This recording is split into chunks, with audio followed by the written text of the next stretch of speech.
Hello everyone, my name is Miguel with SoCal Watch Reviews. Thank you so much for stopping by. I know why you're here. You want to check out the Rangemaster, you want to get my thoughts, kind of go over some of the specs. But before we do that, let me thank Marc and TGV for sending this watch in for review. TGV has been a huge inspiration, and if it wasn't for him, honestly, I wouldn't have a YouTube channel. He inspired me so much. And Marc, I mean, great guy. I'm always learning from him. And if you want to know behind the scenes, behind the camera, both Marc and TGV are amazing guys, really humble, really cool, and I wanted to get that out of the way. Today I am wearing my newest watch, my Rolex Explorer 1, reference number 114270, and it's very fitting because this watch takes inspiration from the Explorer, the Sarb, the Tudor, and a Breitling. So with that out of the way, let's get into the specifications of this watch. This watch measures in at 38 millimeters from lug to lug. It's 44.5 millimeters. It only weighs 127 grams and the thickness is super thin. It's only 10 millimeters, and in between the lugs is 20 millimeters. Water resistance 100 meters. It does feature a screw down sign crown, and the logo on it is the Islander logo. Now, the Rangemaster is referenced as the ISL 153, is limited to 500 pieces, and something that the guys are doing that I think is very generous is 10% of all the revenue generated from the sales of this model will be donated to charity. They don't know what charity yet.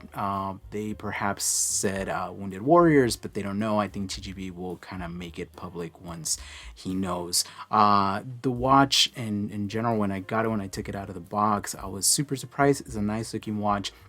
It obviously takes a lot of inspiration from the SoCal Sarb 033 with the case. You know, it's all stainless steel. The case, the bracelet, and most of it is brushed, but on the case, something interesting, and if you've seen a Sarb 033 in the metal, you would know that it has polishing on the sides, but then on top of the lug it kind of has a little step that's been brushed, and that's exactly what they did with this Rangemaster, and I think it's pretty cool.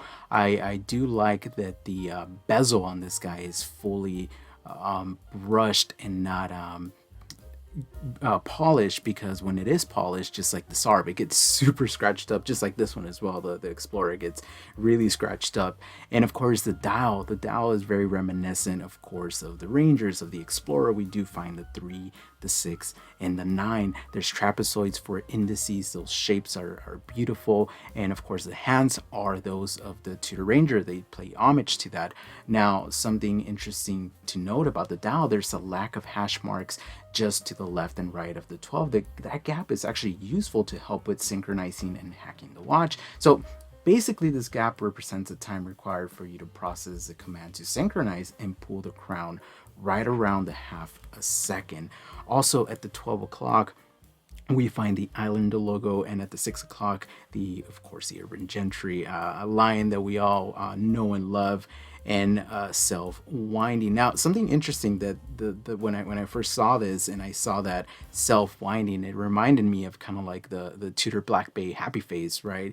And of course, those vintage models with that kind of just happy face, where it's kind of like a U shape, and I really like that.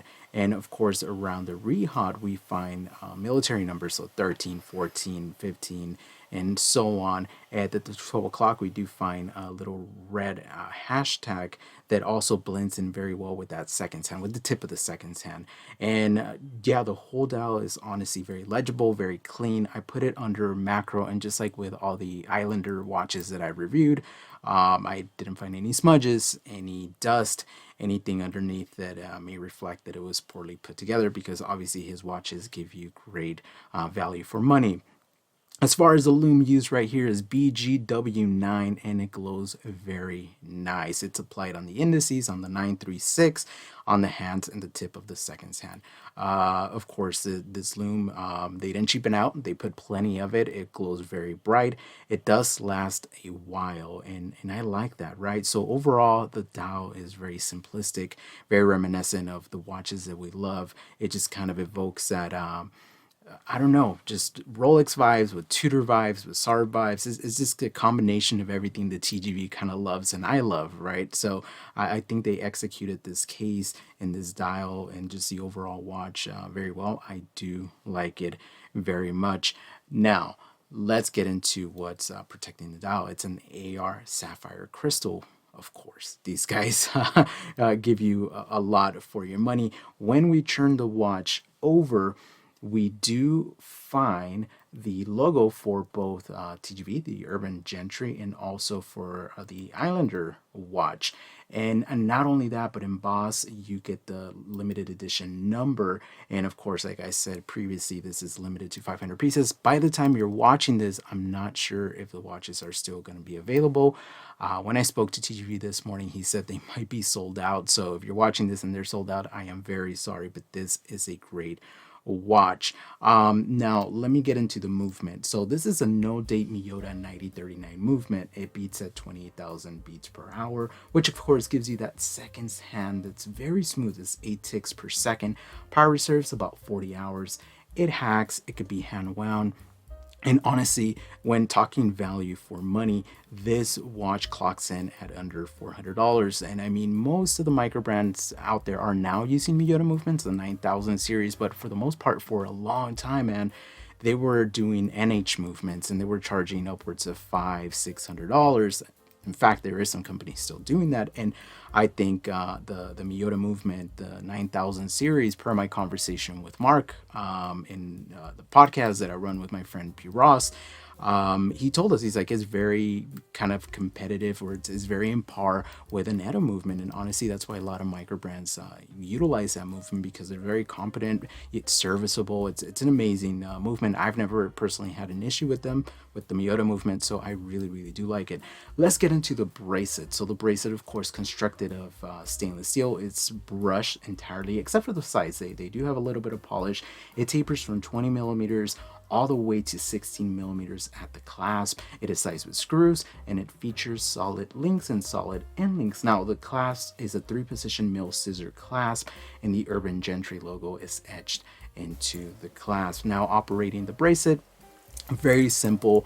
You open it, you close it, you get this click that kind of reinforces that the watch is gives you that kind of reinforcement, that security that the watch is not going to go anywhere. Sizing the bracelet was a breeze, and I was very surprised to find just solid end links. Honestly, I didn't even know what to expect, but yeah, the construction of the entire watch exceeded my expectations, and I really do like it. Now, something that I do like as well is a 20 millimeter lug width.